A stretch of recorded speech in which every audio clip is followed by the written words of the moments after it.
tout le monde, j'espère que vous allez bien. Aujourd'hui je vous retrouve dans une nouvelle vidéo ouverture de courrier.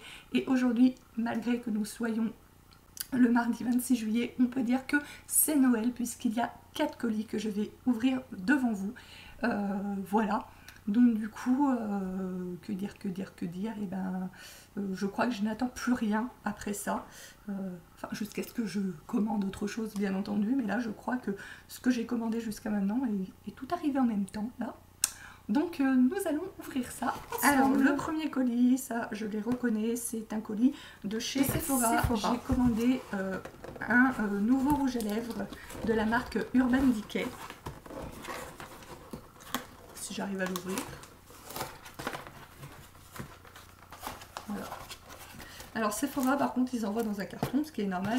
Et en plus ils mettent un sac, vous savez, comme quand vous allez quand vous allez acheter le produit en magasin. Et ça je trouve que c'est un peu Sephora, si jamais vous passez par là, ce qui m'étonnerait énormément, mais c'est un peu du sur-emballage, je trouve ça un peu dommage, hein. On n'arrête pas de dire qu'il faut protéger la planète. Maintenant quand on va faire nos courses, même à la pharmacie, ils nous donnent plus de sacs.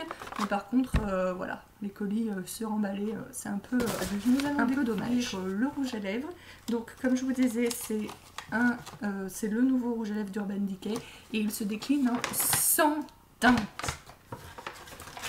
Là il y a les petits échantillons. Moi j'aime bien commander sur le site parce que vous avez droit de choisir 3 échantillons, que maintenant en magasin ils donnent pas d'échantillons, donc c'est pas mal de commander sur le site. Donc voilà le packaging. Donc je connaissais pas la boîte, que je trouve juste magnifique. Voilà. Donc comme je vous le disais, ce rouge à lèvres coûte à l'unité 19 € et se décline en 100 teintes. Donc ce qui vous fait quand même 1900 € si vous voulez avoir les 100 teintes. Et puis il faut de la place pour les ranger aussi, hein. Mais les 100 teintes sont juste toutes magnifiques. Voilà. Et je vous mettrai le lien en barre d'infos au cas où vous ne les avez pas déjà vus. Et c'est juste fou quoi. Moi je me suis raisonnée, j'en ai pris qu'un seul. Il y a des très beaux rouges, des très beaux roses et tout. Et puis je me suis raisonnée en disant des rouges, j'en ai déjà, des roses, clairs, fuchsia, j'en ai aussi. Par contre ce que je n'avais pas jusqu'à présent et que j'avais envie depuis très longtemps, regardez comme le tube est magnifique. Ça fait vraiment luxueux, c'est trop beau. Et donc ce que je n'avais pas jusqu'à maintenant, c'était un nude, voilà, un nude comme ça. Et regardez, alors, je sais pas si on va voir, voilà, là, vous voyez. Donc regardez cette couleur qui est magnifique et le U et le D de la marque Urban Decay est gravé sur le raisin du rouge à lèvres. Je trouve ça juste magnifique, donc je vais le swatcher devant vous.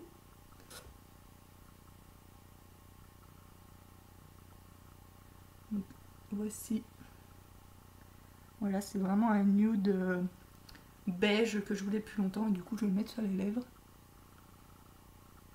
Vu que je n'ai pas mis de rouge à lèvres, on voit rien.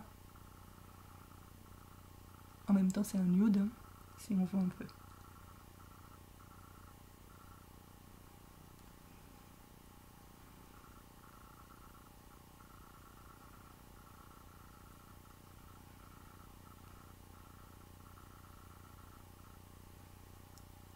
Donc voilà, si on voit.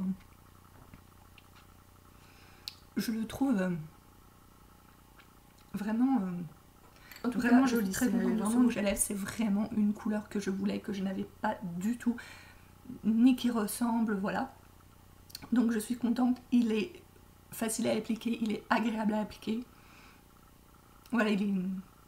Voilà, pour 19 €, je trouve que 19 € honnêtement, ça reste raisonnable pour un rouge à lèvres de marque. Voilà, après c'est sûr que si vous prenez les 100 teintes, le prix sera moins raisonnable, hein, bien évidemment. Mais voilà, je suis ravie, voilà, je l'avais pas swatché parce que j'ai pas de Sephora près de chez moi, et j'avais pas l'occasion d'aller à Lyon ces derniers temps. Donc voilà, c'est vrai que je l'ai acheté un petit peu au pif, j'ai vraiment hésité parce qu'il y en a un autre qui comme ça, mais il avait l'air irisé, et moi je voulais vraiment un mat, donc voilà, c'est vrai que j'ai été un peu au pif et je regrette pas, je suis vraiment très contente de cette ouvrir un deuxième colis. Donc ça c'est un livre que j'ai commandé sur Amazon, mais je l'ai commandé d'occasion en 2006. Donc c'est Fabien Ramblier qui l'a écrit, ça s'appelle Les années sitcom. Si vous vous souvenez, Fabien Ramblier, c'est Jérôme dans Premier baiser, donc le petit copain de Justine. Et en fait, voilà, il a écrit un livre sur les années sitcom. Et donc je vous lis la 4e de couverture. Donc si vous pensiez tenir entre les mains l'histoire vraie de Jérôme de Premier baiser, vous avez bien fait de faire l'acquisition de ce livre. Fabien Ramblier revient sur son expérience et s'arrête avec recul et une certaine forme d'humour sur ces années sitcom, sur les personnages qui ont marqué le public de la série et permet de garder un regard sur les autres séries du PAF. Sans conviction ni piston, Fabien tranche à vif dans cet univers qui continue à fasciner des générations entières de téléspectateurs. Cette volonté de transparence l'anime depuis le premier jour où il a offert sur son blog, chapitre après chapitre, une première version de ce concentré d'infos exclusives et étonnantes. Si Premier baiser a révolutionné le quotidien d'une large population dans les années 90, il y a fort à parier que Fabien Ramblier, son acteur principal, risque de défrayer la chronique avec ce livre vérité. Donc apparemment, quand je lis la 4e de couverture, je m'attends à avoir un peu des secrets de tournage, des potins, des choses comme ça. Donc on va voir si c'est le cas. Mais je pense que ce livre, je vais le dévorer parce que pour ceux qui arriveraient comme un ovni sur ma chaîne et qui ne me connaissent pas, je suis une inconditionnelle fan de la série. C'est un t-shirt à sequins doré. Ça en jette, hein. Ça en jette encore plus à la caméra qu'en vrai. Donc voilà. Et dans le dos, c'est comme ça. Donc c'est transparent dans le dos. C'est un voile seulement. Donc du coup, sur la photo, il avait l'air de bien meilleure qualité. Là, ça a l'air encore d'être un peu du cheap. Je sais plus combien je l'ai payé celui-ci, mais de toute façon, c'est pareil. Je vous mettrai le lien en barre d'infos. Ça devait être autour des 5 €. Donc voilà, et pour cet été, ça fera très bien parce que, en fait, j'ai un jean blanc et ou un jean pantalon entre jean et pantalon en toile blanc. Et je savais jamais avec quoi me mettre et tout, et je me suis souvenue que, et j'ai retrouvé aussi, parce que donc j'ai fait le tri dans mes affaires, et j'ai retrouvé que j'avais une ceinture dorée et que j'avais des petites ballerines dorées que j'ai achetées il y a plusieurs années, mais qui sont toujours en bon état, et que je me suis souvenue que je mettais ça avec un t-shirt doré, que le t-shirt je ne l'ai plus depuis longtemps, et donc je voulais retrouver un t-shirt doré. Donc voilà, je pense que ça, avec un jean blanc, ça pourrait être pas mal. Même si en ce moment il fait tellement chaud qu'on met pas de jean, mais si je pars en vacances, ce qui n'est pas du tout sûr encore pour le moment, j'aurai peut-être besoin d'un dernier colis. Alors je me rappelle plus du nom du site où j'ai commandé, mais ce sera dans la barre d'infos comme d'habitude. Alors dans ce colis, il y a 2 rouleaux de papier comme ça, canson à dessin, donc ça j'ai acheté pour les enfants. Voilà, donc c'est des rouleaux, vous les déroulez. Et quand je veux leur faire un dessin à plusieurs, pour faire leur empreinte de main ou de pied, ou, voilà, une feuille à 4, c'est trop petit. Et c'est très difficile, enfin j'en avais trouvé une fois à Carrefour, je sais plus, il y a 2 ans, j'avais trouvé dans mon Carrefour. Et j'ai plus jamais retrouvé, même j'avais cherché l'été dernier, vous savez quand ils vendent les fournitures scolaires, il y a beaucoup plus de choses que le reste de l'année. Et ben même là, j'en avais pas trouvé. Donc du coup là ils étaient, je sais plus, à 3 € le rouleau ou un truc dans le genre. De toute façon je vous mettrai tous les liens en barre d'infos. Et du coup voilà, ils font 5 mètres chacun, donc là j'ai 10 mètres. Donc du coup voilà, j'en ai pris 2 lots. Ensuite j'ai pris un tampon en bois comme ça, donc, avec une clé. Et des petits tampons en bois comme ça, voilà, ce sont des lettres en fait. Voilà, les lettres de l'alphabet. Alors là, en fait, je suis en tête-à-tête avec ma voisine qui est en train de étendre son linge juste devant moi et qui doit se demander ce que je fais. Je reviens aujourd'hui, nous sommes le mercredi 27 juillet. Je reviens donc pour un courrier. Je ne sais pas du tout ce que c'est. Je pensais que j'avais reçu tout ce que j'avais commandé.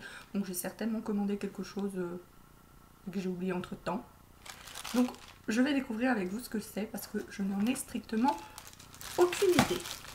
En fait, c'est un soutien-gorge, vous voyez, sans armature, sans rien. Et en fait, je reprends. Donc en fait, c'est un un soutien-gorge, mais c'est juste voilà, autocollant. Attendez, je vais baisser un peu la caméra. Et en fait, on le met juste, hop, on le met comme ça. Voilà, ça m'a l'air petit. En fait, ça s'accroche là. Je crois que je l'ai payé 2 €, un truc dans le genre. Je sais plus sur quoi je l'ai acheté. Sur Wish. Je sais plus du tout. Mais moi, le problème, c'est que j'ai les seins super écartés, en fait. Et du coup, en fait, je suis mal dans les soutiens-gorge. Je vais remonter la caméra. Et du coup, je suis mal dans les soutiens-gorge parce que j'ai les seins super écartés, en fait. Ils sont comme ça, mes seins. Et du coup, si je veux que ça en prenne bien... Regardez. Et ça ne le fait pas qu'avec celui-là. Hein. Si je veux qu'il y en a un qui soit bien pris là, et ben l'autre, il arrive là. Donc du coup, après, ça me serre, ça me comprime. Et je suis super mal dans les soutiens-gorge. Et du coup, j'en mets plus depuis à peu près 1 an, ou vraiment très rarement, quand j'ai une robe vraiment ou un t-shirt vraiment trop transparent. Et je n'en mets plus. Et on se prend très souvent la tête avec mon mari à cause de ça. Parce que lui, ça lui plaît pas que j'en mette pas, en fait. Parce que du coup, même si votre haut il est pas transparent, c'est vrai que parfois, c'est comme ça, les femmes, des fois on a les tétons qui pointent, hein, il faut dire ce qui est, et du coup il aime pas qu'on voit mes tétons, il trouve que ça fait vulgaire, enfin pour lui c'est comme si j'étais à poil. Moi je trouve ça un petit peu débile ce qu'il me raconte, mais bon voilà, et à chaque fois on se prend la tête, et à chaque fois il me dit non mais tu vois, quand on doit sortir quelque part, il me dit non mais moi c'est bon, moi j'y vais pas si tu sors comme ça, je t'emmène pas faire les courses, je t'emmène pas ci, je t'emmène pas là. On va enlever ce truc qui fait plein de paillettes là, c'est le truc d'hier. Je t'emmène pas et tout, donc on se prend souvent la tête, donc du coup je finis par mettre un soutif parce que ça me fait chier qu'il veuille pas m'emmener avec lui juste parce que je mets pas un soutif. Mais du coup je suis mal toute la soirée et tout, et il me dit mais c'est parce que t'as pas de soutif à ta taille, et non, enfin j'en ai essayé plein, donc il y en a dans lesquels je suis un peu plus confortable que dans d'autres. Mais je suis toujours gênée, j'aime pas. Peut-être aussi parce que j'ai une cicatrice au thorax due à ma greffe, donc c'est peut-être aussi pour ça que ça me fait mal au bout d'un moment. Des fois, je me sens tellement comprimée que j'ai l'impression que je vais étouffer, que je peux pas respirer. Donc du coup, depuis que j'en mets plus du tout, j'ai encore plus perdu l'habitude d'en mettre. Et du coup, c'est encore plus étouffant. Enfin, bref. Du coup, je voulais essayer ça. Donc voilà. Donc je vais essayer, puis je vous donnerai mon avis, parce que je me dis ça peut être un bon compromis si ça fonctionne, ça peut être un bon compromis parce que du coup ça va cacher les tétons, ce qu'il veut, et en même temps il n'y a pas d'armature qui vont me rentrer sous le sein, et il n'y a pas de truc dans le dos qui va me serrer. Donc si ça fonctionne, si ça tient, si c'est à ma taille, j'ai l'impression que... On va voir ce que ça donne, mais si ça fonctionne, ça pourrait être une alternative pas mal. Donc voilà, j'espère que vous allez bien. Décidément, à chaque fois je vous dis, je pense qu'il y aura plus de courrier de la semaine, et finalement il y en a encore. Voilà. Donc, si vous vous demandez pourquoi j'ai ce look un petit peu spécial, attendez la vidéo de mercredi, vous comprendrez. Et en attendant, je vais vous ouvrir un petit colis. Il n'y en avait qu'un aujourd'hui au courrier. C'est un colis Amazon. Donc voilà, c'est le livre de Sous le soleil, écrit par Frédéric Debanne. Donc Frédéric Debanne, ou Deban, je ne sais pas comment on le dit. J'ai toujours dit Debanne, moi. C'est celui qui jouait, si vous suiviez Sous le soleil, c'est celui qui jouait Grégory dans Sous le soleil. Donc voilà, il était comme ça au début de la série. Ils ont tous un petit peu vieilli, forcément la série a duré une 15aine d'années si je ne me trompe pas. Et j'étais extrêmement fan de la série. C'est une série qui m'a un petit peu sauvée, entre guillemets, si on peut dire ça. En effet, pendant l'été 2003, j'ai passé 3 mois à l'hôpital après ma greffe cardiaque. Et cet été 2003, alors que normalement Sous le soleil, ça ne passait que le samedi, là, il passait un épisode tous les jours. Et c'était mon petit échappatoire dans ma chambre d'hôpital, où j'étais entourée de médecins, de tubes, de perfusions, de mauvaises nouvelles qui arrivaient les unes derrière les autres. Bon, finalement, ça s'est bien terminé car je suis là, mais au début, ça n'a vraiment pas été évident. Et c'était vraiment mon petit échappatoire. Donc vraiment, Sous le soleil, c'est une série que j'ai vraiment beaucoup aimée. Après, vers la fin, j'ai moins aimé, ça s'est trop transformé un peu en série genre policière, alors que à la base, c'était quand même une série romantique. Mais voilà, j'avais envie de lire ce livre. Si vous voulez, je vous lis la quatrième de couverture.